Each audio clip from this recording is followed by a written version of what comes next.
नमस्कार जय जगन्नाथ। आज अध्याय को आपण मानक स्वागत। ओम नमो भगवते वासुदेवाय।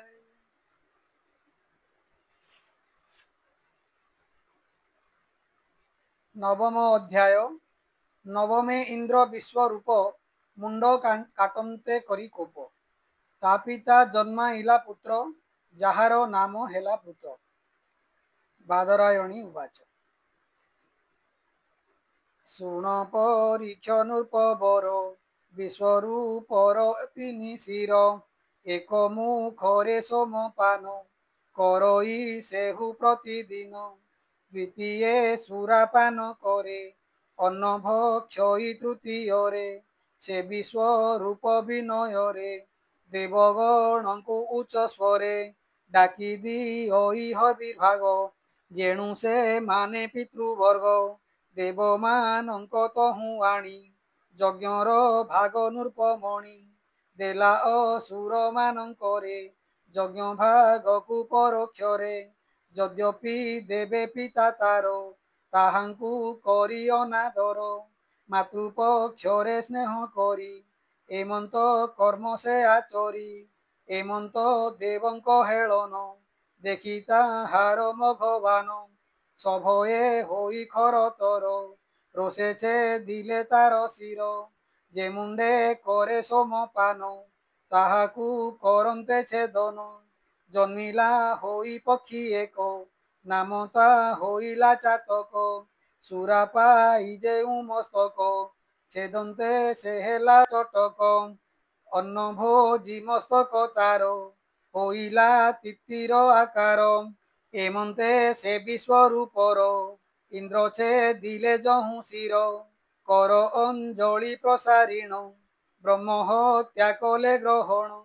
आत्मार विशुद्धि निमंते विभाग करी एहि मते स्त्री भू जल द्रुम ठारे अर्पिले एमंत प्रकारे भूमि घे नीले भाग चारी खात पूरण बरबरी ब्रह्म हत्या तेणु उसरे अद्यापि दिशई भूमि रे द्रुमे जे चारि भाग नेले छेदने बढ़िबार बरे निर्जास रूपे एहांकर पाप दिशई नृपवर काम बसरे स्त्री जन संभोगी हेबे प्रतिदिन ए रूपे बर को पाइण चारि भाग कले ग्रहण रज रूपरे प्रति मास एबे हे पाप होए दृश्य मिसी बढ़िबा बरे जल घेनिला चारि भाग मल से पाप बुदबुद फेनरे अद्यापि दिशई संसारे सेही फेणकु पकाइले जलर पाप नाशे भले एमंत प्रकारे हे नृप हरि कल्पित हेला पाप ए अनंतरे से तृष्टार जेणु हत हेला कुमर पुत्र शोकरे दुखी होई इंद्रर शत्रु वृद्धि पाई होम आरंभ को विचारी बोलंती अति क्रोध करी इंद्रर शत्रु हेउ जात बेगे इंद्र को करु हत एमंत बोलु से वचन केते आहुति कला दान पुरुषे तहिरु बाहार रूपता अति भयंकर जुगांत काल ही जेमंते प्राणी की जेसने कृतांते दिन को दिन अति घोर बढ़ई विश्वरूप तार दगध गिरी प्राय होई ताहार शरीर दिशई कांति ताहार विराजई कल्पांत मेघ प्राय होई तपत तंबा शिखा जेन्हे केशता दिशई तेसने मध्याह्न रवि प्राय होई बेनीलोचन विराजई अनल तेज प्राय तार एमंत शूल धरी कर बुलाई अति खर तर शबद करे महाघोर नृत्य करई मत होई पादे कंपाई महामयी गिरी गुहा प्राय बदन तेणे की पिउछि गगन जिह्वा बुलाउछि एसन गिलिब जेन्हे त्रिभुवन दंत अति रौद्र दिशई पुणी ही हसई ভীত হইণ সর্বজন পলান্তি ঘেনিণ জীবন ত্রষ্টার পুত্র এ যে পাপ লোকে পাইলে বহু তাপ পরম দারুণ অসুর এণু ব্রুত নামটি তার ইন্দ্রদেব গণ সহিতে মিলিলে তাহার অগ্রতে যে যাহা শস্ত্র ধরি করে পিটিলে বৃত্রর উপরে শস্ত্র যে তেক দেবঙ্কর ସବୁ ଗିଳିଲା ସେ ଅସୁର ଏ ଅନନ୍ତରେ ଦେବଗଣ ବିସ୍ମୟେ ହୋଇ ହତ ଜ୍ଞାନ କୃଷ୍ଣରେ ମନ ସ୍ଥିର କଲେ ମହାପୁରୁଷ ଆରାଧିଲେ ଦେବ ଉବାଚ ପବନ ଆକାଶ ଯେ ଅଗ୍ନି ଜଳର ସହିତେ ଅବନି ବ୍ରହ୍ମା ସହିତେ ଆମ୍ଭେ ମାନେ ଉଦ୍ବେଗେ ପାଉଅଛୁ ମନେ ଯାହାକୁ ବଳି ଆମ୍ଭେ ମାନେ ଦେଇଣ ସେବୁ ଅନୁକ୍ଷଣେ ଯେ କାଳ ଅନ୍ତକ ବୋଲାଇ ସେ ଯାହା ଠାରୁ ଭୟ ପାଇ ସେ ପ୍ରଭୁ ଆମ୍ଭର ଶରଣ୍ୟ ହୁଅନ୍ତୁ ଅଖିଳ କାରଣ ଯେ ଅବିସ୍ମିତ ପୂର୍ଣ୍ଣ କାମ ପ୍ରଶାନ୍ତ ସର୍ବଭୂତେ ସମ ଏମନ୍ତ ଯେ ପରମେଶ୍ୱର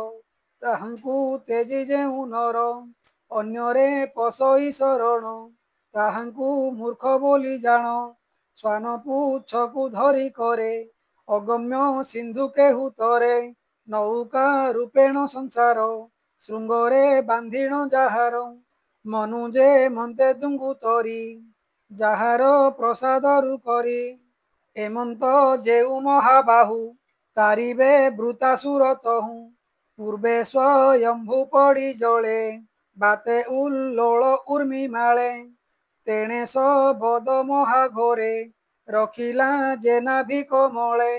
ସେ ଏକ ସଙ୍ଗେ ନାହିଁ କେହି ସେ ଭୟୁ ରଖିଲା କ ଯେହି ଦୁରନ୍ତ ପାପ ଯେ ଦାରୁଣ ତହୁଁ ରଖନ୍ତୁ ନାରାୟଣ ଯେ ଏକ ଈଶ୍ୱର ଅଟଇ ମାୟାରେ ଆମ୍ଭଙ୍କୁ ସର୍ଜଇ ଯାର ପ୍ରସାଦୁ ଆମ୍ଭେ ମାନେ କରୁଛୁ ଜଗତ ପାଳନେ ଯାହାର ମହିମା ପ୍ରସିଦ୍ଧି ଆମ୍ଭେ ନ ଜାଣୁ ମନ୍ଦ ବୁଦ୍ଧି ଆମ୍ଭେ ଈଶ୍ୱର ବୋଲି ମାନି ମୋହରେ ଯେସନେ ଅଜ୍ଞାନୀ ଶତ୍ରୁର ଠାରୁ ଆମ୍ଭେ ମାନେ ଦୁଃଖ ପାଇଲୁ ଅନୁକ୍ଷଣେ ଋଷି ମନୁଷ୍ୟ ପଶୁ ଆଦି ସଂସାରେ ଯେତେକ ପ୍ରସିଦ୍ଧି ଯେ ପ୍ରଭୁ ଧରି ଅବତାର ଖଣ୍ଡନ୍ତି ଦୁଃଖକୁ ଆମ୍ଭର ଆମ୍ଭେଟି ସର୍ବେ ଅରକ୍ଷିତ ରଖନ୍ତୁ ଯେ ପ୍ରଭୁ ଅଚ୍ୟୁତ ସେ ଯୁଗେ ଯୁଗେ ରକ୍ଷା କରୁ ଯାର ମହିମା ମହାମେରୁ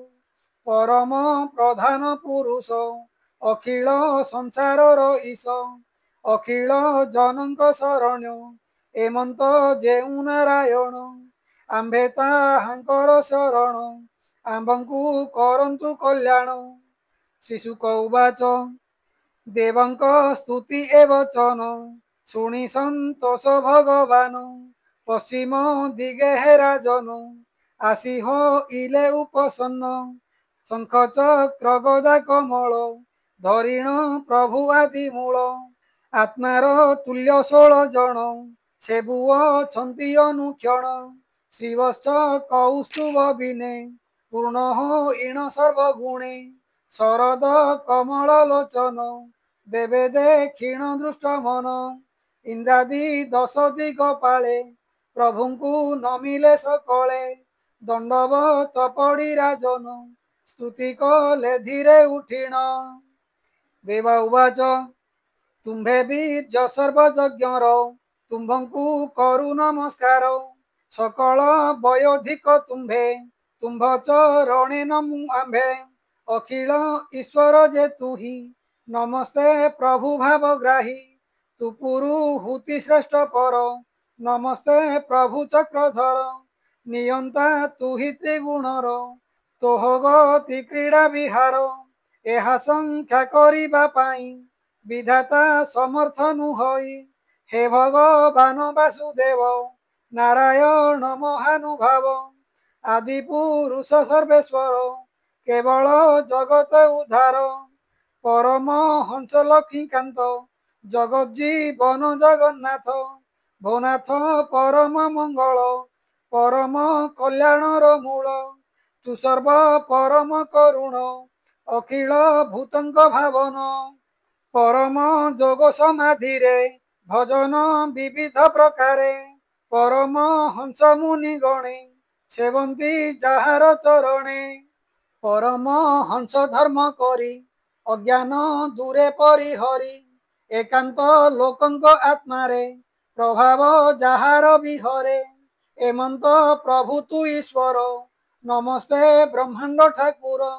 तोहर महिमा विहार ब्रह्मारे नुहई गोचर ए माया अखिल संसार भो प्रभु भियाण तोहर त्रिगुण घेनी प्रभु तुही सर्जुपाळु संसारु मही भोदेव ए माया संसारे त्रिगुणे जड़ी जेउ नरे परतंत्र रे बस होई शुभाशुभ कर्म करई ताहार शुभाशुभ फल तुम्भर तही आदि मूल भो स्वामी तुम्भे आत्माराम सकल कार्य उपशम तु सर्व वस्तुरु बाहार एमंत मणु चक्रधर तोर विरोध नाही पूर्ण अपरिछिन्न तोर गुण संख्यानु हई तो महिमा तोते बा के करी बसीमा वितर्क विकल्प विचार प्रमाण न करे जाहार नाना विचार शास्त्र आदि संसारे जेतेक प्रसिद्धि यह विचारी साधु जने तोते चिंतन्ति दिव्य ज्ञाने क्षणके मति ताहांकर भ्रम कराउ चक्रधर सकल मायामय हेउ नटर प्राय तू देखाऊ यद्यपि एक रूप हुओ नाना रूप को तुम्भे बह समबि समबुद्धि कर प्रवेश हेउ तु मनर रजुरे सर्प बुद्धि जेन्हे एक तू दिशु भिन्ने भिन्ने विचारे एक वस्तु तू ही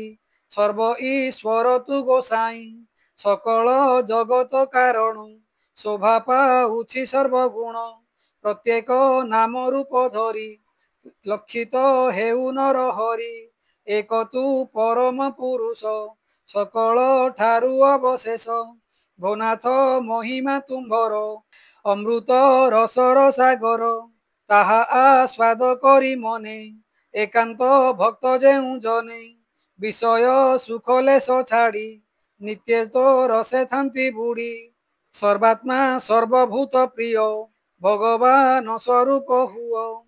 ए सर्व गुणे पूर्ण होई केतोते जाने भावग्राही अनबरते स्थिर मन तो पादे कली निवेदन हे मधु मथन ईश्वर आत्मा को षोल साधुंकर कमल चरणे तुम्भर सेबुओ छंती निरंतर जे पाद पंकजरे ध्यान संसारे गतागत जन नुहई जाहार प्रसादे गतिल भई प्रमादे त्रिलोक्य प्रभु भगवान हे त्रिविक्रम त्रिनयन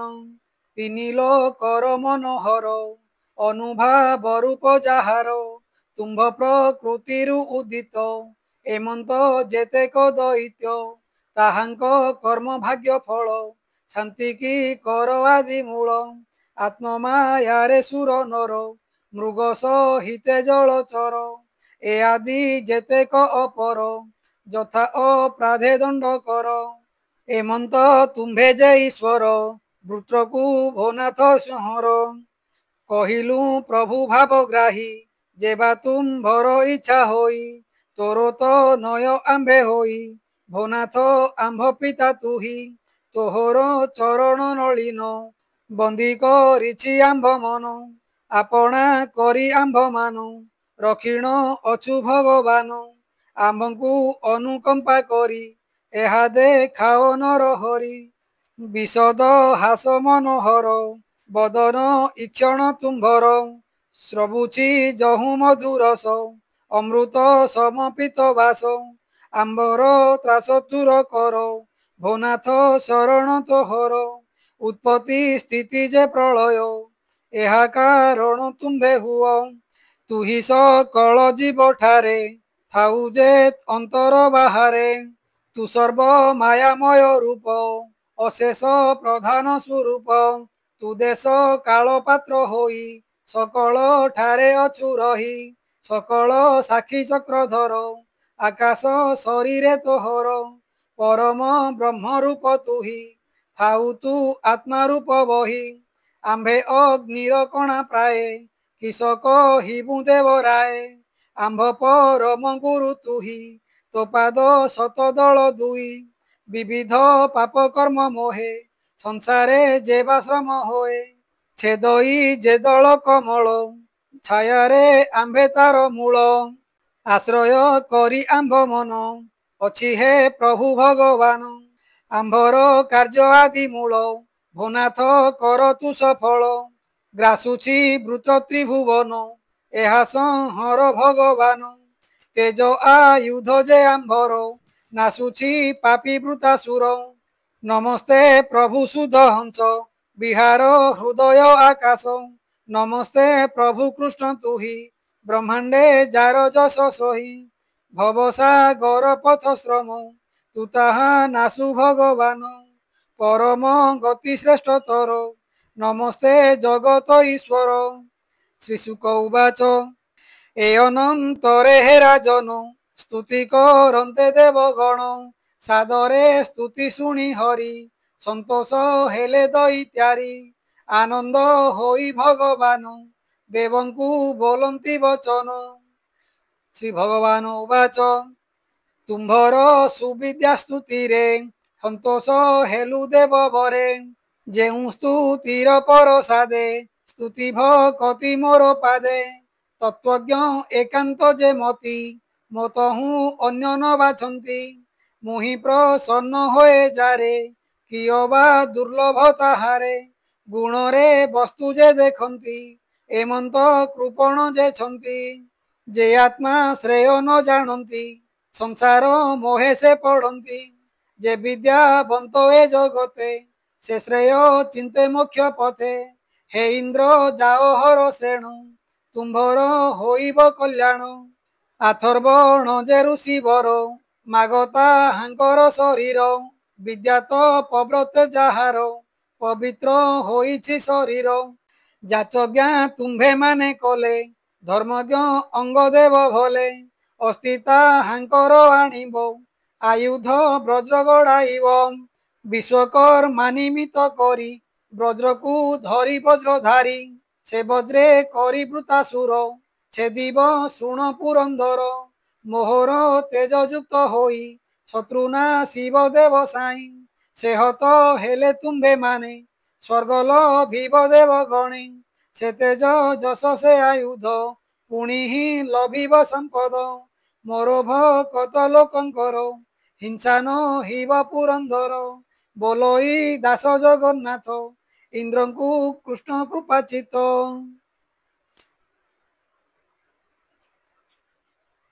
इति श्रीमद्भागवते महापुराणे परमहास्यां संहितायां षष्ठ स्कंदे भगवदुपदेशो नाम नवमोऽध्याय।